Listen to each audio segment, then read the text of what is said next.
이제 다 함께 자리에서 일어나셔서 사도신경으로 신앙을 고백하며 영과 진리로 예배 드립니다. 나는 전능하신 아버지 하나님 천지의 창조주를 믿습니다. 나는 그의 유일하신 아들 우리 주 예수 그리스도를 믿습니다. 그는 성령으로 잉태되어 동정녀 마리아에게서 나시고 본디오 빌라도에게 고난을 받아 십자가에 못 박혀 죽으시고 장사된 지 사흘 만에 죽은 자 가운데서 다시 살아나셨으며 하늘에 오르시어 전능하신 아버지 하나님 우편에 앉아 계시다가 거기로부터 살아있는 자와 죽은 자를 심판하러 오십니다. 나는 성령을 믿으며 거룩한 공교회와 성도의 교제와 죄를 용서받는 것과 몸의 부활과 영생을 믿습니다. 아멘.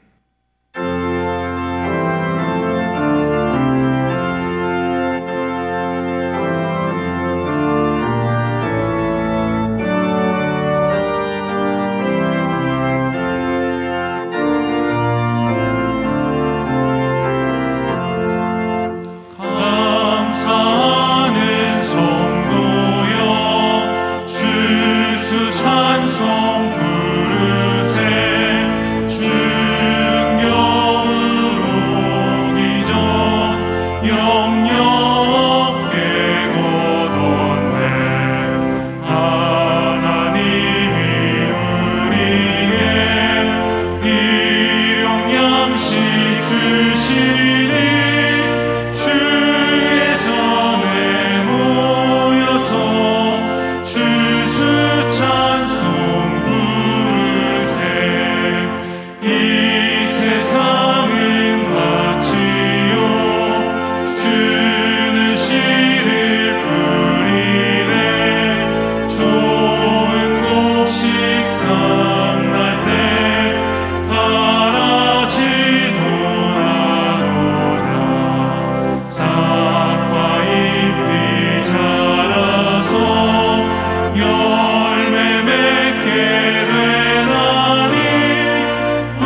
오늘 우리에게 주시는 하나님의 말씀은 다니엘서 6장 3절에서 10절까지입니다. 다니엘은 마음이 민첩하여 총리들과 고관들 위에 뛰어나므로 왕이 그를 세워 전국을 다스리게 하고자 한지라. 이에 총리들과 고관들이 국사에 대하여 다니엘을 고발할 근거를 찾고자 하였으나 아무 근거 아무 허물도 찾지 못하였으니 이는 그가 충성되어 아무 그릇됨도 없고 아무 허물도 없음이었더라. 그들이 이르되 이 다니엘은 그 하나님의 율법에서 근거를 찾지 못하면 그를 고발할 수 없으리라 하고, 이에 총리들과 고관들이 모여 왕에게 나아가서 그에게 말하되, 다리오 왕이여 만수무강하옵소서. 나라의 모든 총리와 지사와 총독과 법관과 관원이 의논하고 왕에게 한 법률을 세우며 한 금령을 정하실 것을 구하나이다. 왕이여, 그것은 곧 이제부터 30일 동안에 누구든지 왕 외에 어떤 신에게나 사람에게 무엇을 구하면 사자굴에 던져 넣기로 한 것이니이다. 그런즉 왕이여, 원하건대 금령을 세우시고 그 조서에 왕의 도장을 찍어 메대와 바사에 고치지 아니하는 규례를 따라 그것을 다시 고치지 못하게 하옵소서 하매, 이에 다리오 왕이 조서에 왕의 도장을 찍어 금령을 내니라. 다니엘이 이 조서에 왕의 도장이 찍힌 것을 알고도 자기 집에 돌아가서는 윗방에 올라가 예루살렘으로 향한 창문을 열고 전에 하던 대로 하루 3번씩 무릎을 꿇고 기도하며 그의 하나님께 감사하였더라. 이것은 주님의 말씀입니다. 아멘. 다니엘은 예루살렘이 멸망할 때 수많은 포로들과 함께 바벨론으로 끌려갔던 어린 소년이었습니다. 그러나 그가 그 바벨론에서 총리로 등극을 합니다. 그뿐이 아니었습니다. 이 바벨론을 멸망시킨 다리오 왕에 의해서 새로운 제국에서 다시 총리로 재임명되게 되었습니다. 다니엘은 이미 멸망한 유다의 포로였습니다. 그는 바벨론의 관리였습니다. 그는 바사 제국 건설에 아무 공로가 없었습니다. 그러나 다리오 왕은 이 뛰어난 다니엘을 총리로 세워서 전국을 다스리기를 원했습니다. 그에게는 탁월한 실력과 깨끗한 도덕성이 있었습니다. 갖추기 힘든 이 두 덕목을 고루 갖추고 있었습니다. 그렇게 총리로 임명이 되자 많은 사람들이 그를 질투하고 그를 시기합니다. 그러나 그들은 다니엘에게서 아무런 허물도 아무런 흠도 발견할 수가 없었습니다. 유일한 것은 그 하나님을 믿는 것뿐이었습니다. 그러므로 그들은 허물이 없으면 허물을 만들기로 작정했습니다. 그들은 다리오 왕을 찾아가 이처럼 제안했습니다. 왕이시여, 앞으로 30일간 왕 외에 누구든지 어떤 신에게나 어떤 사람에게나 구하는 자가 있으면 그를 사자굴에 넣기로 하는 법령을 제정해 주십시오. 어떻게 이런 황당한 제안을 할 수 있었을까요? 이 제안은 다리오 왕의 약점을 파고들고 있었습니다. 그는 바벨론을 멸망시키고 왕좌를 차지했지만 아직 백성들의 마음을 통합시키지 못하고 있었습니다. 아직 그의 통치 기반이 미약했습니다. 바로 그때 그들은 왕이여, 이것을 법으로 제정하면 왕의 통치 기반은 든든해질 것입니다 라고 말했던 것입니다. 이에 어리석은 다리오는 그 법령을 좋게 생각했습니다. 그래서 30일 동안 다리오 왕 외에 어떤 신에게나 사람에게나 아무 것을 구하는 자는 사자굴에 던져 넣으리라 하는 법령이 제정이 되었습니다. 그러나 나중에 이 법령이 그가 총애하는 다니엘을 잡기 위한 간신들의 간계였음을 깨달은 다리오는 후회했습니다. 하지만 왕의 권위를 지키기 위해서 한 번 내린 명령을 돌이킬 수 없다는 함정에 그가 빠져 있었습니다. 곧 그의 법은 전국에 공포가 되었습니다. 이 순간 다니엘은 어떤 행동을 취해야 할까요? 그가 마음속에 이럴 때는 마음으로 믿어도 되지 않을까? 굳이 밖으로 믿음을 드러낼 필요가 없지 않겠나? 라고 변명하는 것은 어떻습니까? 다니엘은 그런 변명을 찾지 않았습니다. 그는 왕이 무엇을 서명했는지, 그들이 무엇을 의도하고 있는지 정확히 알고 있었습니다. 자, 다니엘의 모습을 보십시오. 그는 한마디 말이 없습니다. 법이 통과되었다는 것을 알았을 때 그는 조용히 집으로 돌아왔습니다. 그리고 자기의 방을 찾아갔습니다. 그의 마음이 혼란스러웠는지 불안했는지 우리는 알 길이 없습니다. 그는 전에 하던 대로 위층으로 올라갔습니다. 하인들은 다니엘의 행동을 보고서 오늘 하루 어떤 일이 있었는지 전혀 알 수 없었습니다. 그는 기도 시간에 언제나 위층에 올라갔고, 그리고 하인들은 그가 전에 하던 대로 그의 기도 소리를 듣고 있었습니다. 다니엘이 이 조서에 왕의 도장이 찍힌 것을 알고도 자기 집에 돌아가서는 윗방에 올라가 예루살렘으로 향한 창문을 열고 전에 하던 대로 하루 3번씩 무릎을 꿇고 기도하며 그의 하나님께 감사하였더라.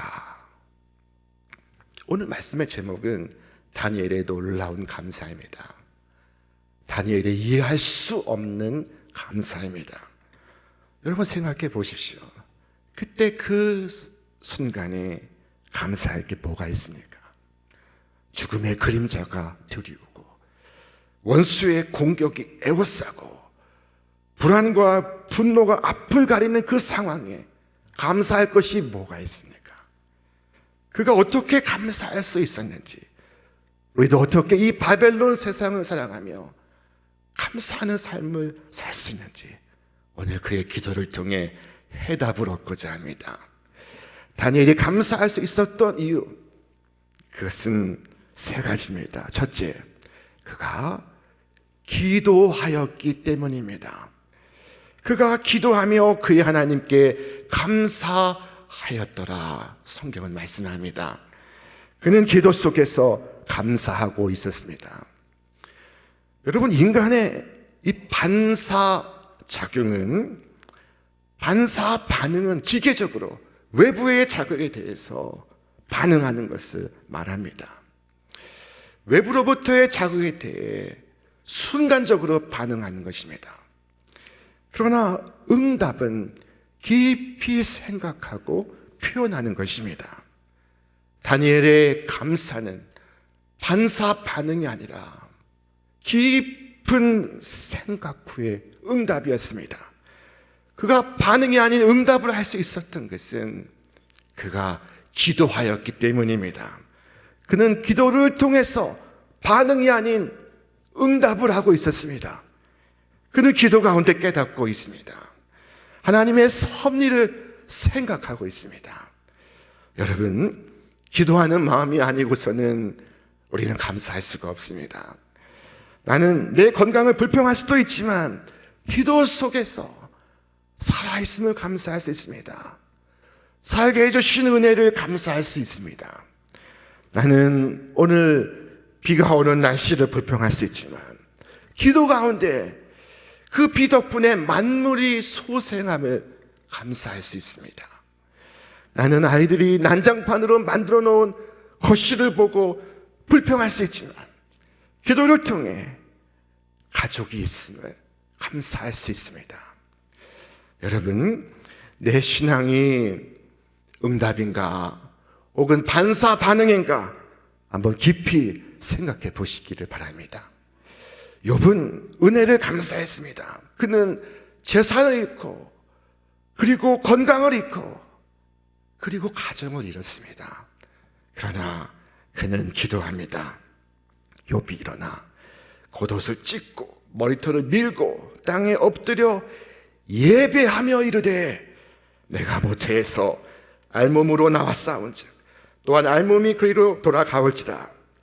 주신 이도 여호와시요 거두신 이도 여호와시오니 여호와의 이름이 찬송을 받으실지니이다.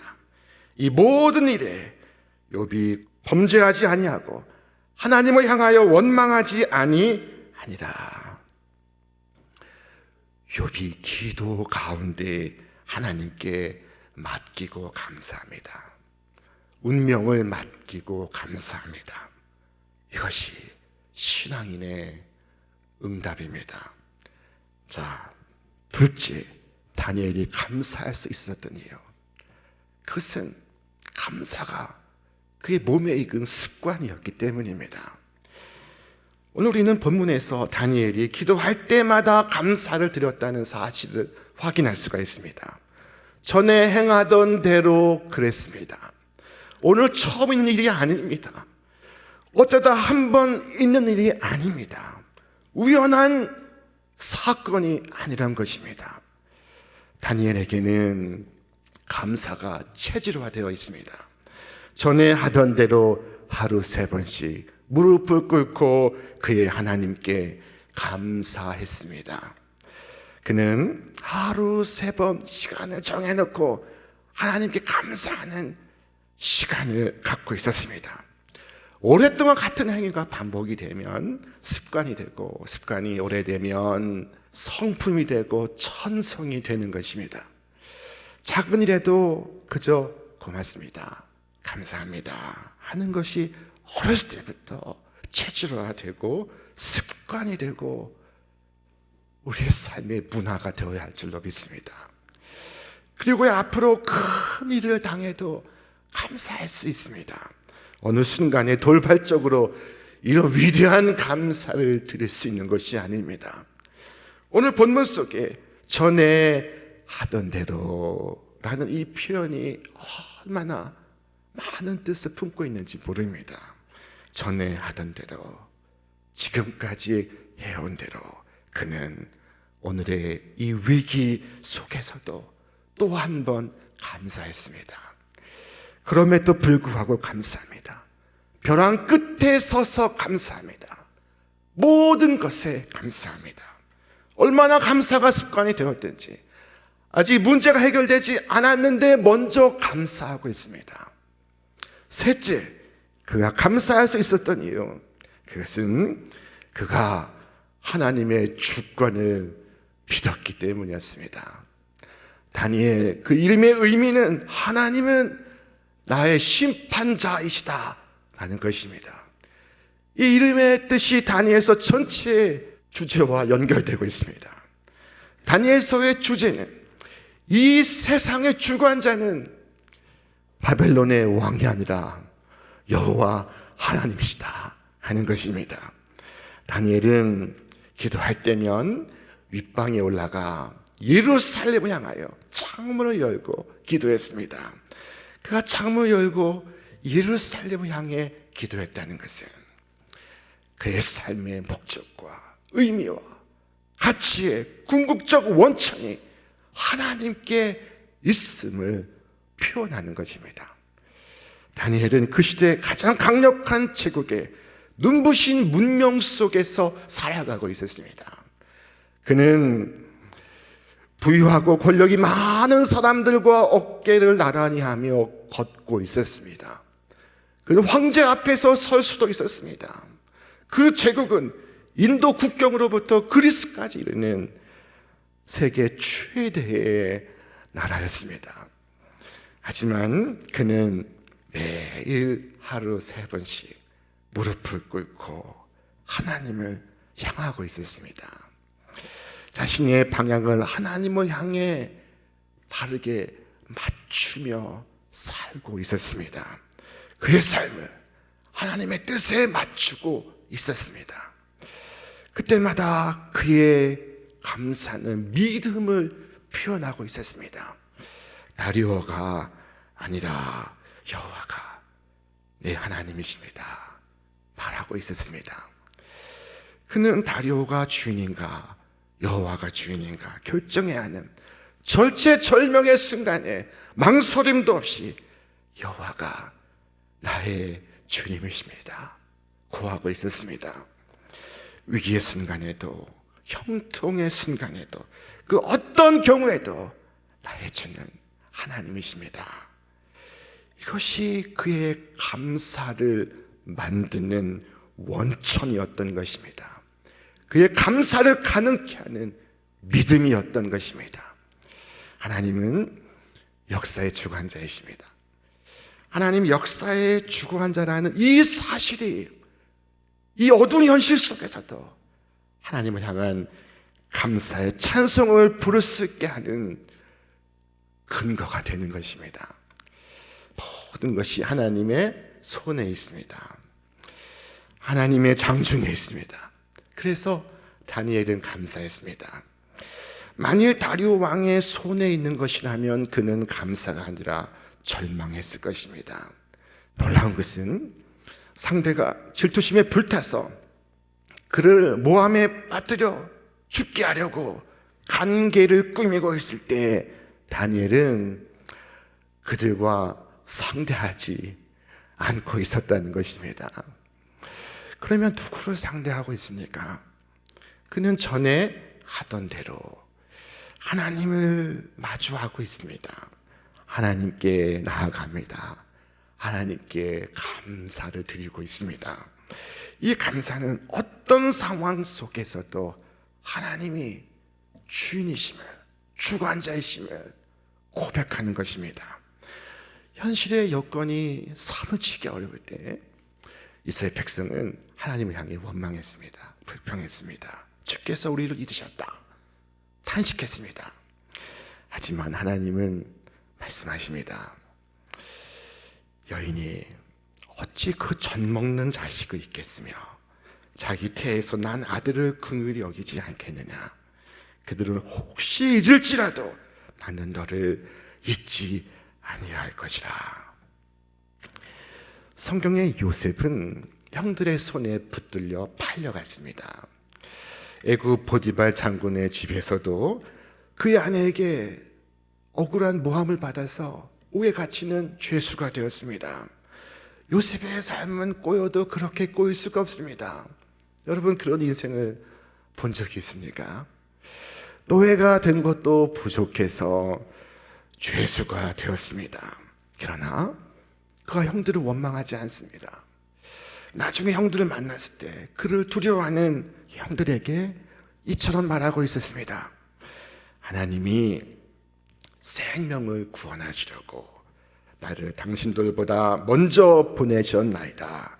나를 이리로 보내는 당신들이 아니요 하나님이시라. 형의 손에 있는 것이 아닙니다. 하나님의 장중에 있는 것입니다. 그가 말하고 있었습니다. 분명 요셉의 형들은 악한 의도를 갖고 있었습니다. 그러나 그곳 전능하신 하나님은 그를 향한 선하신 뜻을 갖고 있었습니다. 여러분 누구의 뜻이 서겠습니까? 하나님은 오늘 우리를 향하여 언제나 선하신 뜻을 갖고 계십니다. 여러분 우리는 사탄 마귀를 향하여 너는 항상 나를 향해 악한 의도를 가지지만 그러나 그곳 전능하신 하나님은 나를 향해 언제나 선한 뜻을 갖고 계시다 라고 담대히 말하시기를 바랍니다. 마귀나 질병이나 악한 사람들이 주권자가 될 수 없습니다.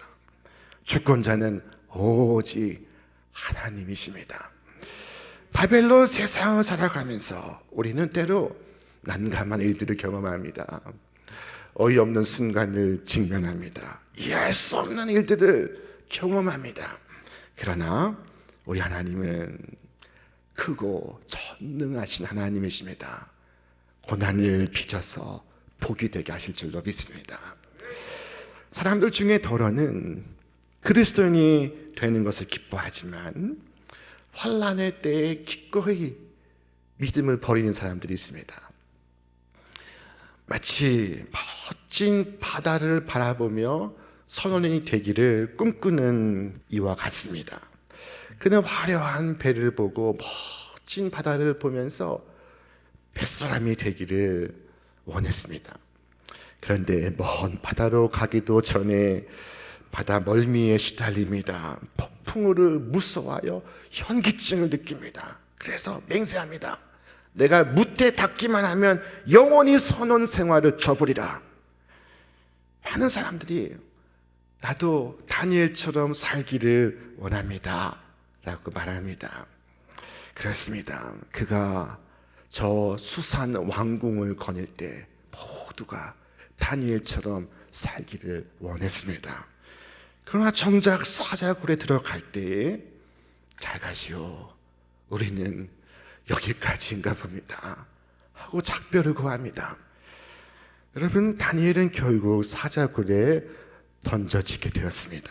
그리고 그를 아꼈던 다리오 왕은 번민에 사로잡혀 잠을 이룰 수가 없었습니다. 밤이면 밤마다 즐기던 유흥도 거절했습니다. 아무것도 먹지도 않았습니다. 밤새 잠을 자지 못하고 이튿날 새벽 사자굴을 찾았습니다. 그리고 외쳤습니다. 살아계신 하나님의 종 다니엘아, 네가 항상 섬기는 네 하나님이 사자들에게서 능히 너를 구원하셨느냐. 다니엘이 죽었을까요? 살았을까요? 하나님께서 사자의 입을 봉하사 다니엘에게 어떠한 해도 입히지 못하게 하셨습니다. 자, 우리 말씀을 같이 읽겠습니다. 그의 몸이 조금도 상하지 아니하였으니 이는 그가 자기의 하나님을 믿음이었더라. 아멘. 여러분, 마침내 다니엘이 살아있다는 것을 확인한 다리오 왕은 새로운 법을 만들어 공포를 합니다. 우리 말씀 읽겠습니다. 내가 이제 조서를 내리노라. 내 나라 관할 아래에 있는 사람들은 다 다니엘의 하나님 앞에서 떨며 두려워할지니 그는 살아계시는 하나님이시요 영원히 변하지 않으시리시며 그의 나라는 멸망하지 아니할 것이요 그의 권세는 무궁할 것이며 그는 구원도 하시며 건져내기도 하시며 하늘에서든지 땅에서든지 이적과 기사를 행하시는 이로써 다니엘을 구원하여 사자의 입에서 벗어나게 하셨음이라 하였더라. 이에 다니엘이 다리오 왕의 시대에 그리고 바사 고레스의 시대에 형통하였다 하는 말씀으로 본문이 끝이 나고 있습니다. 여러분, 이 바벨론 세상을 어떻게 살아야 할까요? 여러분, 고난 속에서도 감사하시기를 바랍니다. 힘들어도 즉각적인 반응을 하기보다 기도 가운데 감사하시기를 바랍니다. 어려움 속에서도 하나님을 향하여 감사하시기를 바랍니다. 시편의 시인은 우리에게 권고합니다. 할렐루야, 여호와께 감사하라. 그는 선하시며 그 인자하심이 영원함이로다. 여러분, 어떤 경우에도 감사의 정신을 버리지 마시기를 바랍니다. 뿐만 아니라 감사의 모양도 버리지 마시기를 바랍니다. 우리가 버리지 않고 간직해야 할 감사의 모양은 무엇일까요? 자, 그것은 선행 감사입니다. 앞서 감사하는 것입니다. 예수님은 보리떡 5개, 물고기 2마리를 가지고 5,000명 장정이 지켜보는 순간에 하나님께 감사했습니다. 그리고 그 떡을 떼어 주시고 나누어 주실 때 5,000명이 먹고 12바구니 가득히 거두게 되었습니다. 감사가 이끌어낸 기적이었습니다.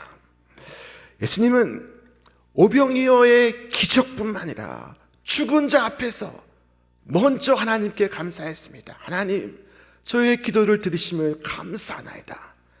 그리고 죽은 자를 산 자처럼 불러내시고 있었습니다. 감사가 만들어내는 기적이었습니다. 오늘 다니엘은 사자굴을 나와서 감사한 것이 아닙니다. 사자굴에 들어가기 전에 그는 감사하고 있었습니다. 선행 감사입니다. 바울과 실라가 빌립보 감옥에 갇혔을 때 그 옥에 갇힌 채 그들은 감사했습니다. 감옥에서 나와서 감사한 것이 아닙니다. 선행 감사였습니다.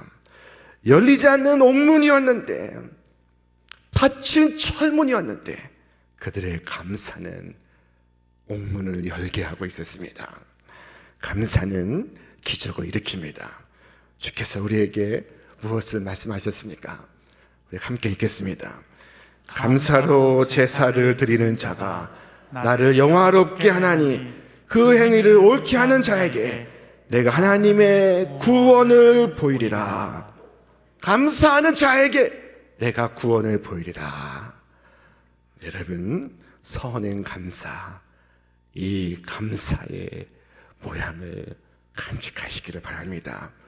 둘째, 우리가 간직해야 할 감사의 모습, 그것은 바로 나눔입니다. 모세는 하나님의 은혜로 애굽의 압제에서 벗어나 젖과 꿀이 흐르는 가나안 땅에서 첫 번째 추수감사를 맞이하는 이스라엘 백성을 향해 이처럼 말했습니다. 여호와여, 이제 내가 주께서 내게 주신 토지 소산의 만물을 가져왔나이다 하고 너는 그것을 네 하나님 여호와 앞에 두고 네 하나님 여호와 앞에 경배할 것이며 네 하나님 여호와께서 너와 네 집에 주신 모든 복으로 말미암아 너는 레위인과 너희 가운데 거류하는 객과 함께 즐거워할지니라. 여러분, 이 한 해 내게 주신 복에 감사하며 그 즐거움을 이웃과 나누시기를 바랍니다. 이 계절 어려운 분들을 기억하고 그들과 꼭 나누시기를 바랍니다.